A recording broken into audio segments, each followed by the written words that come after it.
Nou, laasweek vir dies wat hier was, of dies wat dalk nie hier was nie, sal nou onthou, ons het gekyk na die vrugte van regverdigmaking in Romeine 5. So, die volgende gedeelte van Romeine, van 6 tot 8, gaan ons kyk na die hoop van ons regverdigmaking, maar julle sal nou ook sien, Romeine 6 tot 8 vorm wat hulle noem teologiese eenheid, wat eintlik maar net beteken, die volgende 3 hoofstukke gaan oor dieselfde tema praat, maar op verskeie maniere. So Romeine 6 vandag gaan vir ons wys, ons is bevry van die sonde, en ons gaan kyk na wie of wat heers in ons lewe. Dan volgende week sal ons kyk na die stryd met die sonde, en dan Romeine 8 die weke op, gaan ons kyk na die oorwinning deur die Gees, wat eintlik verskriklik kosbaar is.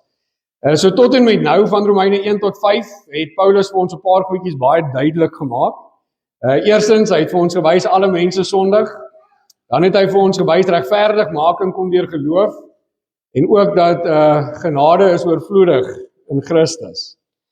Nou ons gaan vandag stil staan by 'n baie belangrike gedeelte, en dit gaan oor sonde en genade.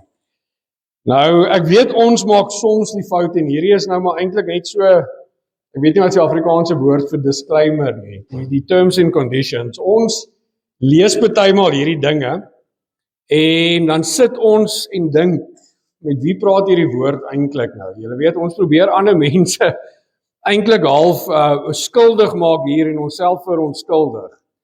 En inteendeel sal julle sien in die woord het dit ook gebeur, dan sê dit nie.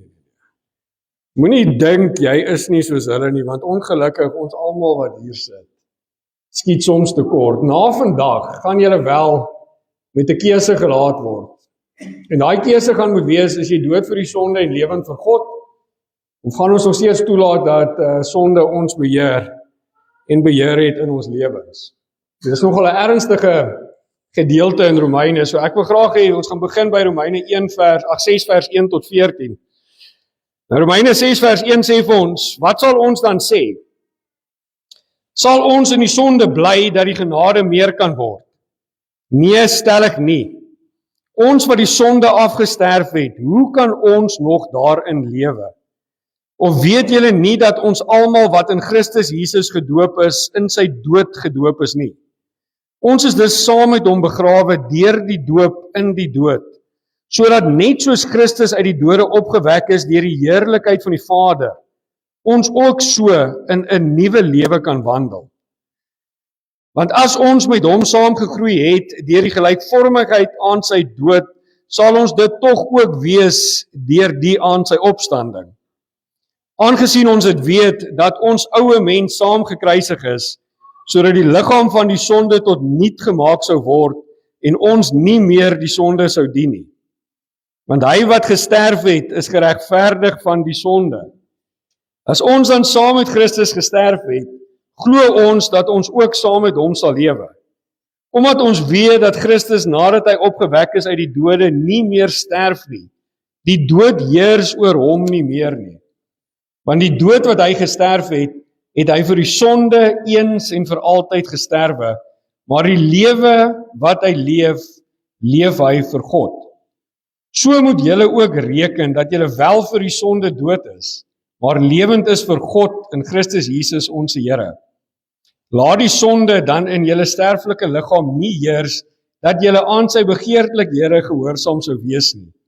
En moenie julle lede stel tot beskikking van die sonde as werktuie van ongeregtigheid nie, maar stel julle self tot beskikking van God as mense wat uit die dode lewend geword het, en julle lede as werktuie van geregtigheid in die diens van God. Want die sonde sal oor julle nie heers nie, want julle is nie onder die wet nie, maar onder die genade. Nou hierdie stukkie is ook een van daai eina stukkies. Want die goeders wat Paulus hierso aanraak, en julle moet nou besef, briewe wat Paulus geskryf het, het hy baie keer geskryf, nadat daar vrae aan hom gestel was. Hy probeer partymal dinge reg te stel. Nou, wat hier gebeur het, is baie van Paulus se Joodse teenstanders het gesê die evangelie wat hy verkondig, leer mense om te kan sondig. Dit leer mense dis reg om te sondig. Dit gee amper vir mense daai groen lig om te sê, jy kan maar sondig, want die Here moet jou maar net altyd vergewe. En dan gaan Paulus hierso en hy sê, hoorie maar wag, ek wil hierdie vir julle regstel. Want julle verstaan eintlik die evangelie wat ek vir julle verkondig heeltemal verkeerd. Ek sê nie vir julle, dis reg om meer te sondig, en jy moet meer sondig, dat die genade meer kan word nie. Nou julle sal weet, ek het al in die verlede hierna verwys. Nou Paulus wys nou hierso vir hulle dat julle interpreteer dit eintlik verkeerd, en ons gaan nou 'n bietjie kyk, ongelukkig doen ons dit baie in vandag se tyd ook. Nou Paulus se evangelie sê dit lei nie tot meer sonde nie, want die wat aan Christus behoort, het eintlik vir die sonde gesterf. Hy sê vir hulle, as julle lewe vir die Here gegee het, dan moet jy inteendeel nie meer wil sondig nie. Hy sê vir hulle, dit is iets wat jy moet aflê. En dan verwys hy ook na die doop, en ek gaan ook vir julle sê, die doop het in baie kerke vandag 'n tradisie geword wat ons doen, want almal doen dit. Maar dan sê Paulus hierso vir hulle, verstaan julle wat hierdie doopbad eintlik vir julle beteken het? Verstaan julle toe julle deur hierdie doopbad gegaan het, wat jy werklik daai dag betuig het? En dan sê hy, hierdie doop, ek sê dit gewoonlik, dit is 'n uiterlike bewys van 'n innerlike verandering. Volgens Paulus se woorde sê dit die doop is 'n uiterlike fisiese simbool van innerlike geestelike bekering van Christene. Wat vir jou sê, as jy deur hierdie doopbad gegaan het, het jy nie deur hierdie doopbad gegaan net omdat almal anders dit doen nie. Jy het dit nie gedoen as 'n tradisie nie. Jy het dit gedoen want jy het 'n werklike verandering in die binnekant gehad en jy wil vir die mense wys. Die ou ek het gesterf saam met Christus en die nuwe ek het opgestaan. Die sondige ek het ek agtergelaat en die nuwe ek is nou die een wat hier so leef. Nou in die vroeë kerke, en hierdie is een ding wat ek weet in baie kerke bestry en beklei word. Wat is die doop en wat is nie die doop nie? Is die besprinkeling die doop of is die onderdompeling? In die vroeë kerk was die algemene reël gewees, soos wat die mense dit verstaan het, jy was geonderdompel. Dit was saam met die Here in die graf uit in 'n nuwe lewe. Maar ek gaan nou nie oor dit vandag te veel worry. Die simbool wat dit hierso vir ons is, dit wys vir ons dat jy die Heilige Gees wat in jou begin werk. Die Heilige Gees het jou aangekla en vir jou gesê, dit is tyd dat jy daai uiterlike bewys vir die mense gee, dat jy innerlik verander het. Dit is tyd dat jy vir die mense wys dat die Here Jesus Christus is iemand binne in jou lewe. En dan sê dit vir ons, en dit is seker die kosbaarste gedeelte, die mag van sonde is verbreek in die wat glo, want hulle het die ou mens, en dan sê dit hierso die beskrywing, letterlik die ou mens, wat beteken wie hulle in Adam was. Ons het laasweek daaroor gepraat. Is jy nog in Adam, of is jy nou in Jesus Christus? Hulle dies wat in Adam was, is saam met Christus gekruisig en tot die dood gebring. Die woord van God sê dit vir jou, jy moet jou ou self laat afsterf. Jy kan nie vir my sê, ek het tot bekering gekom en ek dien die Here, maar my lewe het nog nie verander nie. Ons word as sondaars in hierdie wêreld gebore en ons het laasweek daarna gekyk. Ons almal is ongelukkig onder daai vloek gebore in rebellie teenoor God. En iewers moet ons daai besluit neem. Gaan ek nog vir hierdie wêreld lewe of gaan ek vir die Here begin lewe? Gaan ek my ou self aflê en sterf saam met Christus en as 'n nuwe persoon opstaan? Nou Paulus sê nie dat Christene nie gaan sondig nie. Ons sal dit in Johannes ook sien, in 1 Johannes, 2 Johannes sê dit vir ons. Mense wat sê hulle sondig nie, is eintlik 'n dwaas. En ek het dit al so baie gehoor, ek het dit al van preekstoel af gehoor. Toe ek tot bekering kom, is die dag toe ek ophou sondig. En dan dink ek, jy lieg nie net vir jouself nie, jy lieg vir die Here ook. Maar wat hy wel hierso vir ons sê, al gaan ons nog sondig, gaan ons 'n begeerte ontwikkel om nie meer in daai sonde vasgevang te wees nie. Jy gaan dit nie meer wil doen. Nou dit sê vir ons dat die normale patroon van 'n Christen se lewe gaan groei nader aan heiligmaking. Jy gaan strewe daarna om meer soos Jesus Christus te word en dit gaan éventueel lei dat jy geestelik meer volwasse gaan word ook. Jy kan nie vir my sê ek dien al vir 30 jaar die Here, maar ek kan nog nie mense van die Here vertel nie. As jy al 30 jaar in 'n beroep is en ek vra vir jou verduidelik vir my wat jy doen en jy sê vir my ek kan nie regtig nie, dan dink ek nie, is baie goed in wat jy doen. En dieselfde hierso sê dit vir ons moet geestelik volwasse word en ons moet in ooreenstemming met God se morele wet en denke begin leef. Dis partymal baie makliker gesê as gedaan. Jy weet, as jy sê jy het gesterf vir jou sonde en jy lewe vir Christus, dan moet jou lewe die toonbeeld wees van dit. Woorde is leeg as jy dit sê, maar jy leef dit nie. Julle weet die hartseer ding is, jy gaan nog steeds versoek word deur jou begeertes. Die vyand ken jou swakpunte. Hy weet wat het gewerk in die verlede en hy gaan dit weer probeer gebruik. Hy gaan jou weer probeer hak met daai dinge wat hy geweet het gewerk in die verlede. Ons plig is om dit teen te staan. Moenie hom vatplek gee nie. Nou weet julle wat vir my eintlik so mooi, dit sê vir ons hierso, dit is nie 'n bevel nie, maar dit is 'n belofte, dat sonde nie die oorhand in die lewe van 'n Christen sal kry nie. Die Here beloof dit vir ons. Nou, omdat hulle in die nuwe tydperk van vervulling leef, is hulle nie meer onder die ou tydperk van verlossingsgeskiedenis nie. Dit wil sê, hulle is nie meer onder die wet van die Mosaïese wet en sonde oor God se volk geheers het nie. Ons is nou onder die genade. Ek het al soveel keer daarna verwys. Moenie jouself weer onder die wet gaan plaas nie, jy is vrygekoop, dit is awesome. Nou, in ons Here tyd vandag, moet ek vir julle sê, ons het dalk nie die Joodse teenstanders wat hierdie vraag so direk vra soos hulle aan Paulus gevra het nie, maar ek kan wel agterkom ons lewe partymal presies so. Ons lewe so in ons sondige natuur dat ons maar net altyd verwag die Here moet maar net vergewe.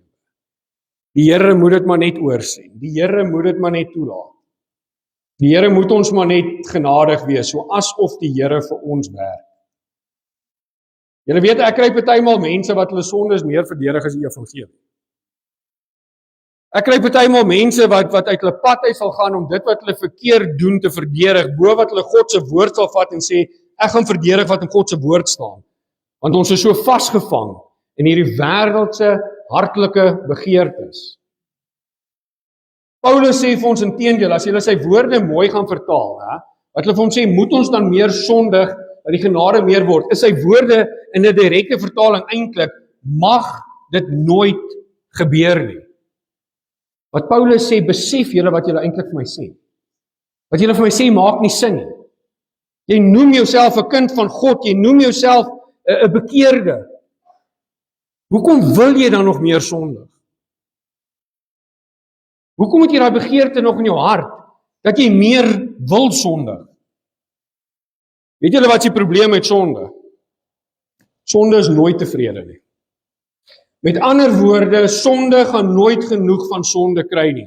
Die fout wat ons maak. Ons as kind van God, gee toe aan die klein dingetjies. Dis een klein dingetjie, ons sal dit oorsien.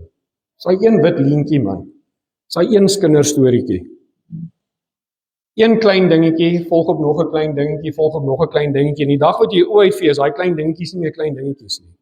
Dan het daai klein dingetjies een enorme ding in jou lewe geword.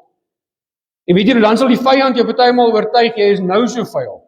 Jy het nou so ver van die Here afgedraai, daar's geen meer redding vir jou nie. Weet jy hoeveel mense gryp vas aan daai leuen? Maar dit het begin omdat ons toegegee het op een klein dingetjie. En daai een klein dingetjie word die volgende klein dingetjie. Sonde is nooit tevrede nie. Jy maak daai foon oop, jy kyk daai een klein dingetjie wat dalk nie so erg is nie. Daai een klein dingetjie word 'n volgende dingetjie wat dalk bietjie erger word. Bietjie erger word, bietjie erger word. En eintlik sê Paulus vir ons, jy moet nie eers die begeerte hê om daai klein dingetjies te wil doen nie. Die realiteit is, ons almal staan skuldig in dit. Weet julle, ek berei hierdie woord voor, en ek sit en dink, Here, op wie is hierdie woord van toepassing? Laat 'n bietjie aan my gemeente dink.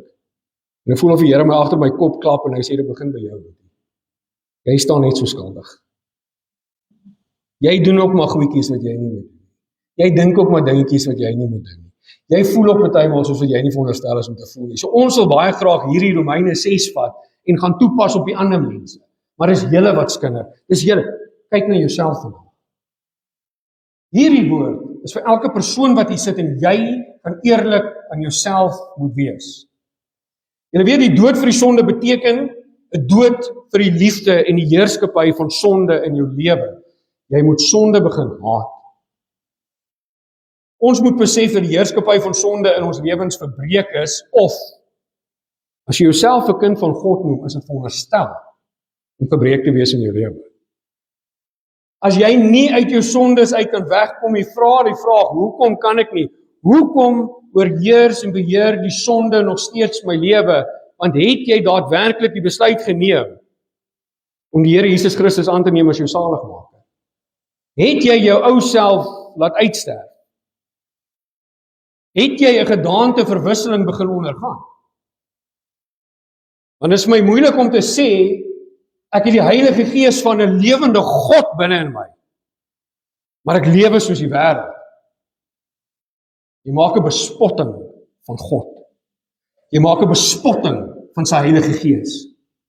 Moenie vir my sê, ek het die Heilige Gees van 'n lewende God in my, maar my lewe is nie die toonbeeld van dit nie. Want dan het jy nie die Heilige Gees van 'n lewende God in jou nie. Dit is dit. Jy bespot 'n God, waar jy eendag voor gaan staan en hy gaan vir jou sê, jy het vir die wêreld verkondig, ek is in jou. Hoekom kon die wêreld dit nie sien nie? Het jy werklik die dag en die datum wat jy gesê het, Here, vandag is ek klaar. Van vandag af het ek 'n strewe na heiligmaking. Weet julle wat vir my so mooi? Dit sê vir ons die evangelie verander nie net ons bestemming nie. Dit verander ons lewens. Jy moet 'n hele 180 grade draai vat van die rigting waarin jy was die dag wat jy die Here Jesus Christus aanneem. 'n Nuwe skepsel. Die mag van sonde moet verbreek wees in jou lewe. Jy is veronderstel om 'n oorwinning te begin lewe. Jy is veronderstel om jou gedagtes gevange te kan neem tot eer en verheerlikheid van God. Jy is veronderstel om nee te kan sê vir die goeders wat jy weet verkeerd is. Jy is veronderstel om jou oor weg te draai van die goed waarna jy nie moet luister nie. Jy is veronderstel om jou oog weg te vat van die goed waarna jy nie moet kyk nie. Want ek het 'n lewende God se Gees in my. Wil julle regtig vir my sê, jy het die Heilige Gees in jou, maar hy wil saam met jou skinder? Ek het die Heilige Gees saam in my, hy wil saam met my pornografie kyk. Ek het die Heilige Gees saam in my, en hy vloek en skel die wêreld. Nie op een plek in hierdie skrifte gaan jy kry waar die Heilige Gees iemand gevloek en skel het nie. Dis 'n strewe na heiligmaking, gaan ons kort kom, yes, elke dag. Maar jy moet hierdie begeerte in jou kry, wat jy begin sê, Here, hierdie soekende kla my aan. Ek soek dit nie meer nie. Ek wil nie meer hierdie mens wees nie. Here, ek wil verander. Ek wil strewe na heiligmaking. Here, ek wil meer soos U wees, want die woord sê ek wil meer soos U wees. Sondig gaan ons sondig, maar weet julle, is vandag die dag wat jy moet besef as jy sondig. Sondig jy nie teen die mense wat om jou sit nie. Jy sondig teen 'n lewende God. Jy sondig teen die Skepper. As dit by jou pos vat, sal jy vandag in vrees sit en sê, Here, ek is so jammer. Ek is nie veronderstel om teen U te wil sondig nie. U genade met Jesus se kruisdood was vir my genoeg gewees. Ek wil nie meer hierdie begeerte hê nie. Want ek sondig teen 'n heilige God. Julle die vyand gaan aanhou probeer om jou in 'n struik van sonde te laat verval. Dis jou verantwoordelikheid om dit nie toe te laat nie. Jy kan nie op jou hande sit en verwag die Here werk vir jou nie. Ons werk vir God. Julle, dit gaan soms moeilik wees, maar dis nie onmoontlik nie. In 2 Korintiërs 5 vers 17. Daarom as iemand in Christus is hy 'n nuwe skepsel, die ou dinge het verbygegaan. Kyk, dit het alles nuut geword. As ons sê ons is in Christus en ons het nog nooit verander nie, het ek vir jou slegte nuus. Dan is jy nie in Christus nie en Christus is nie in jou nie. As jy vir my sê jy het tot bekering gekom en jy het nog nie 'n gedaanteverwisseling begin ondergaan nie, het jy nog nie tot bekering gekom nie. As jy nog dieselfde begeertes het wat jy gehad het voordat jy sê jy die Here Jesus Christus ontmoet het jy regtig die Here Jesus Christus ontmoet? Want die woord van God sê vir ons, as iemand in Christus is hy 'n nuwe skepsel, die ou dinge het verbygegaan.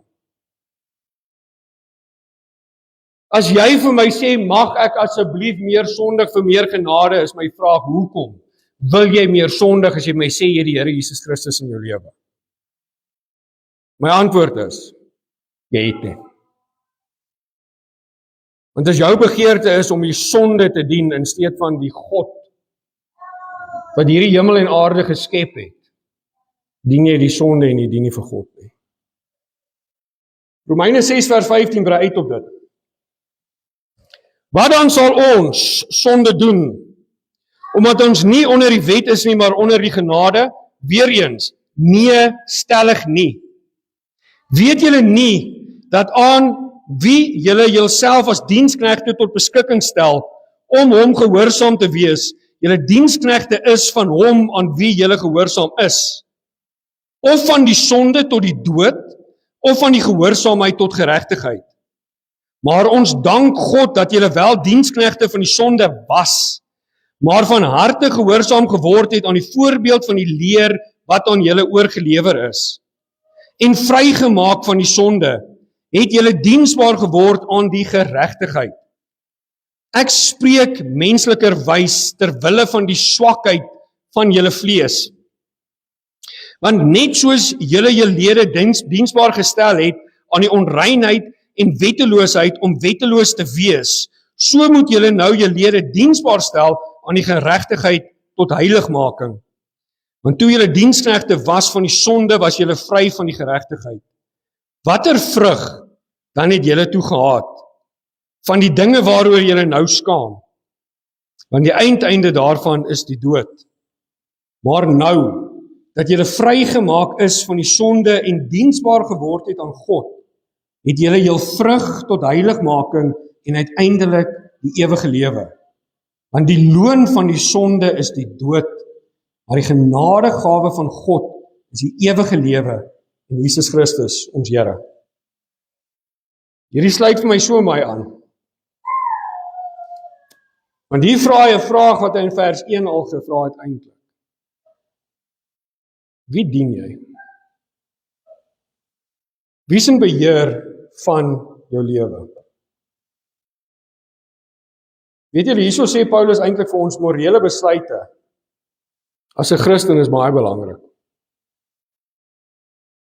Jy gaan partymal die een moet wees wat uitstaan en opstaan, wat teen die grein van die wêreld gaan, net omdat jy 'n kind van God is. Julle weet, hy sê ook hierso, hoe meer jy toegee aan die sonde, hoe meer word jy 'n slaaf van daai sonde. Ek het jou net na dit verwys. Dis net 'n klein bietjie. Net 'n klein bietjie, net so bietjie.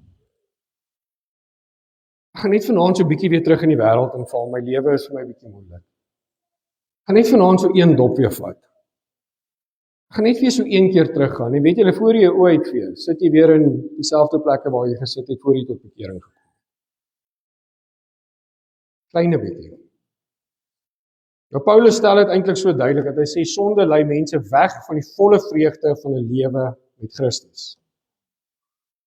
Julle weet, dies wat hulle self oorgee aan sonde sal sterf, wat beteken die ewige straf.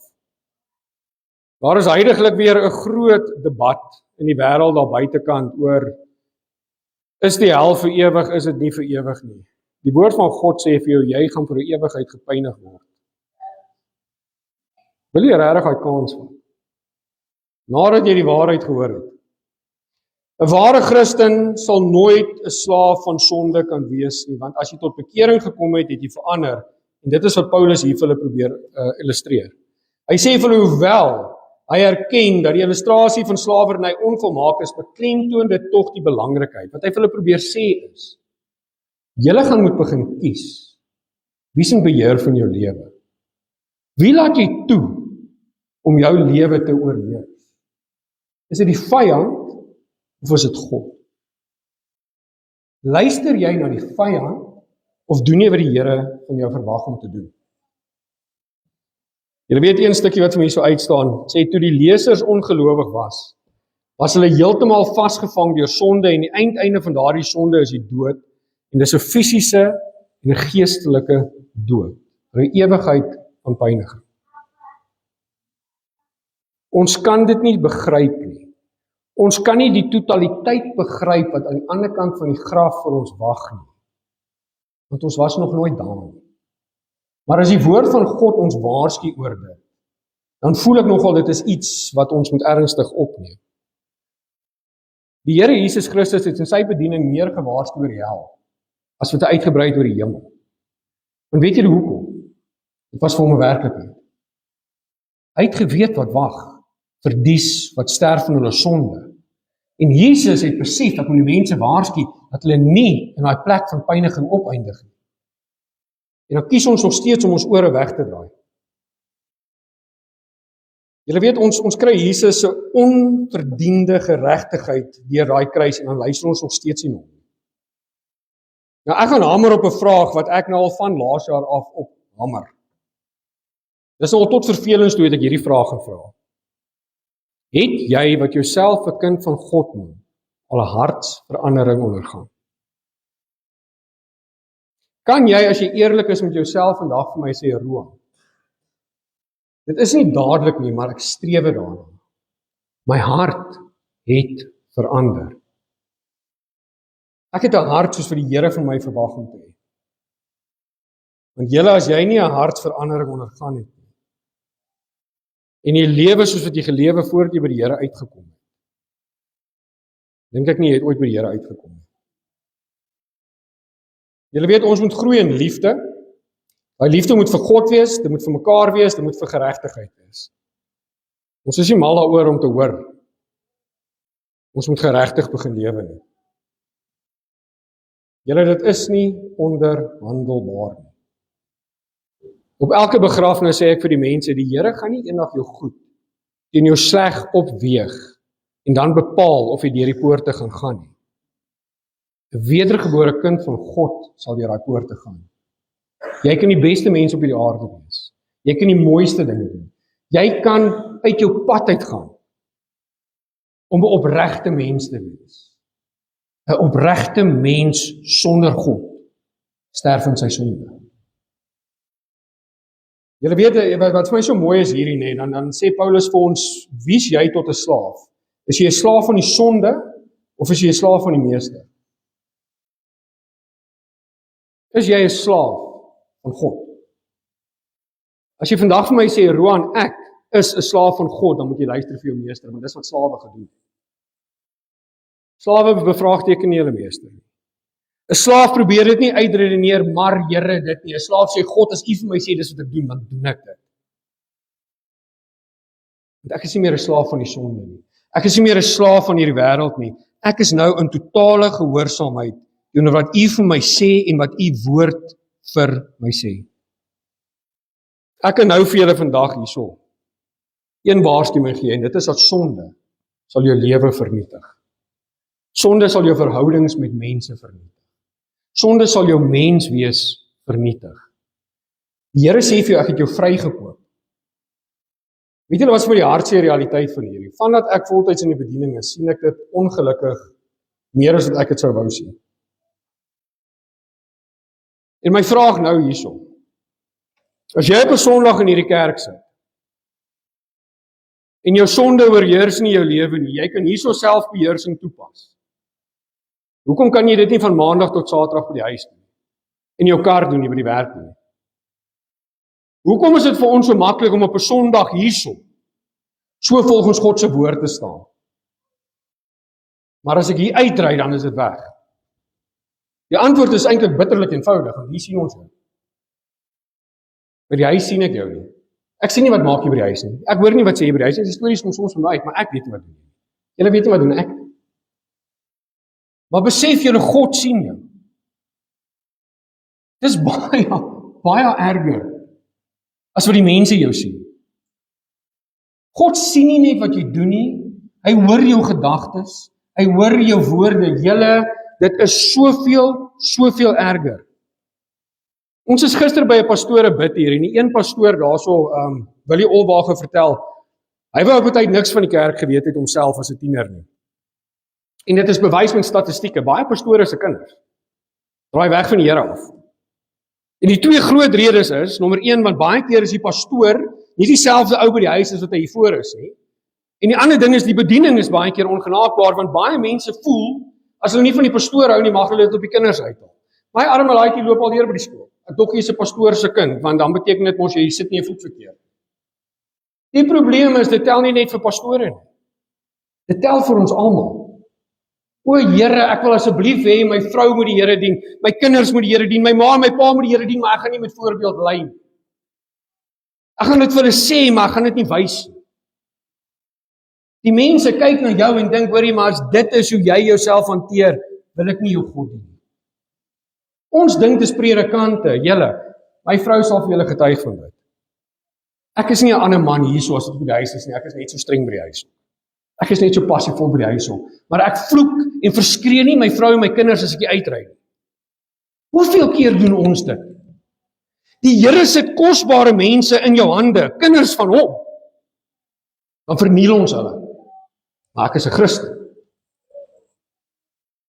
Ek kom by die kerk aan, ek is 'n gesiene man hier by die kerk. Maar my leefstyl getuig nie van dit nie.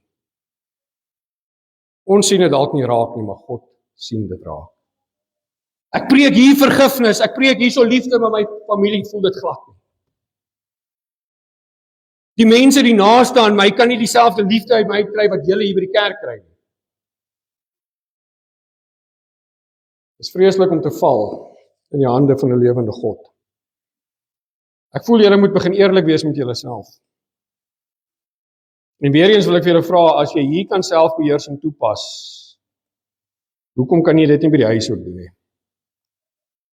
As jy hierso op jou tong kan byt, hoekom kan jy dit nie by die huis doen nie? Paulus verwys hier na die vrug: liefde, vreugde, vrede, geduld, vriendelikheid, goedhartigheid, getrouheid, nederigheid en selfbeheersing. Maar as ek by die huis kom, tel dit nie. Ek wonder hoeveel mense sal daarvan hou as ek vir jou sê, ek gaan jou familie bel, ek gaan jou kinders bel, ek gaan jou man, ek gaan jou vrou bel en bietjie vra. Pas jy dit by die huis op toe? Hoeveel van julle gaan daarvan hou as ek daai gesprek voer? Kan jy vir my sê, jy is dieselfde mens hierso as by die huis? Jy kan nie die vrug van die Gees aan en afskakel nie. Ek noem 'n paar goeders hierso. Hier sal ek nie klip hardskinder nie, want ek wil nie almal moet hoor nie, maar by die huis of oor die foon, dan laat baie ons. Hier is ek vriendelik, maar by die huis is hy glimlag weg. Hier soek ek vrede, maar by die huis soek ek oorlog. Hier het ek selfbeheersing, maar by die huis loop my arme gesin deur. Skielik is ek nie meer die liefdevolle man en vrou van God nie. Want by die huis verniel ek die mense wat God in my hande geplaas het. Dan wonder ek of jy werklik God dien. Het ons nog ontzag, eerbied en vrees vir God?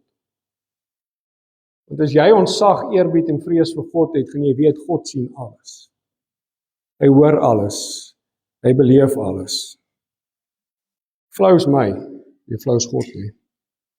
As God jou meester is, dan moet hy jou meester oral wees. En ek het dit nou gesê, ons almal gaan kort kom. Ek raak ook kwaad. Ek verloor ook soms my meer. Simon, hy sal dit vir julle getuig. Maar weet julle wat, dan gaan ek op my knie en ek vra om vergifnis vir 'n lewende God, want ek weet dis wat hy nie vir my verwag het. Die dag wat jy nie meer berou het vir dit wat jy verkeerd doen nie, is die dag wat sonde jou heerser is en nie meer God nie. Hoe nader ons aan God kom, hoe meer moet ons sonde haat. Ek het dit nou eendag vir julle gesê. Haat ons werklik die goed wat God haat? Haat ons die goed wat ons doen wat ons nie veronderstel is om te doen nie? Of regverdig ons dit? Praat ons dit weg? Nou die eerste ding wat ek hier by my, om alles by mekaar te bring, genade is nie 'n lisensie om te sondig nie. Genade is so kosbaar, dit red jou van 'n vuurbrand hel vir 'n ewigheid. Wedergebore kinders van God is verenig met Jesus Christus na sy kosbare en onverdiende kruisdood. As jy ooit dink jy het dit verdien, jy het nie. Ons deel in sy dood, maar ook in sy opstanding. Ons is vereenselwig met hom en ons ou lewe van sonde moet begrawe word. En ek weet, baie keer gaan begrawe ons dit en dan vir een of ander rede in die middernagtelike ure, dan is ons weer met 'n graaf daar besig om daai kus uit te haal. Hoekom weet ek nie, maar ek doen dit ook. Maar nou moet ons besef, julle, dat redding is nie net vergifnis nie, dit is 'n hele nuwe lewe. 'n Nuwe mens, 'n nuwe skepsel, 'n nuwe hart. Weet julle wat eintlik so kosbaar is? Ons was vervreem van God, ons was in rebellie teenoor God en nou is ons in 'n verhouding met hom. Jesus se offer was eenmalig en dit was perfek. Dit was genoeg. Ons identiteit moet in Christus wees. Lewe jy soos wat Christus van jou verwag om te lewe? In alle aspekte.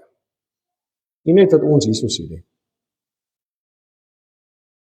Jy weet, ware bekering begin in jou hart en jou lewens sal getuig van dit. Al is ons nie by die kerk nie. As ek onverwags by jou huis opdaag, verwag ek eintlik om dieselfde persoon te sien. Dieselfde vrymoedigheid, dieselfde liefde, dieselfde saggaardigheid. Hoe jy hier met jou vrou praat, so ek verwag jy by die huis met jou vrou praat. Hoe jy hier met jou kinders maak, so ek verwag jy by die huis met jou kinders maak. Maar flou is my, jy flou is God nie.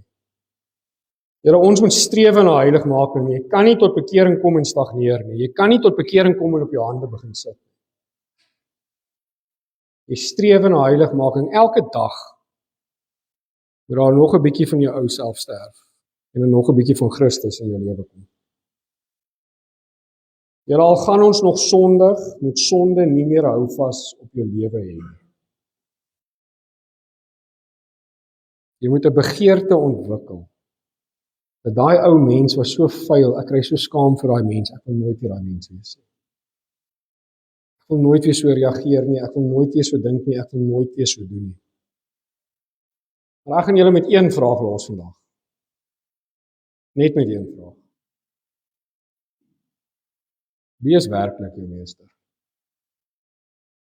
Sluit asseblief my oë. Die Here, Romeine 6 slaan eintlik hard. My gebed vandag is dat elke persoon wat hierdie boodskap hoor, 'n hartsverandering sal ondergaan, 'n gedaanteverwisseling sal ondergaan, dat hulle die ou mense laat afsterf en 'n nuwe mens in Christus sal wees. Here, nie net hier nie, maar in hulle normale doen en late, in hulle lewenswandel. Here, ek weet die mense sien ons nie altyd nie, maar God, U sien alles. U beleef alles, U hoor alles. Here, en my gebed is dat ons kan begin agterkom. Al sit ons dalk alleen in 'n vertrek, is U nog steeds daar. U sien dit, U hoor dit. Here, ek het 'n absolute gebed vandag dat mense werklik tot inkeer sal kom, tot bekering sal kom, sal wegdraai van hulle ou self. Here, dat hulle normale doen en late 'n getuienis sal wees, 'n lewende getuie van 'n lewende God, van 'n lewende Gees wat in ons werk. Here, mag ons nooit die oorsaak wees dat mense nie na U toe wil draai nie, as gevolg van die feit dat ons eintlik skynheilig is. Here, maar dat mense na ons sal kyk, ons wat onsself kinders van God noem, en daai selfde begeerte sal ontwikkel, om in 'n verhouding met U te kom, want ons lewens is 'n lopende getuienis van U werkende krag. Here, ek sê vir U weer eens baie dankie vir die kosbare kruisdood. Dankie dat U ons vrygekoop het, Here, en dankie dat ons onverdiende geregtigheid ontvang het. Here, en dankie dat ons weet, ons is vrygekoop, die sonde is nie meer ons meester nie. Maar ons is 'n slaaf van U. Mag ons so begin lewe van vandag af. So ek los julle met die genade van die Here Jesus Christus, die liefde van God die Vader, en die gemeenskap van sy Heilige Gees bly en sy met elkeen van julle.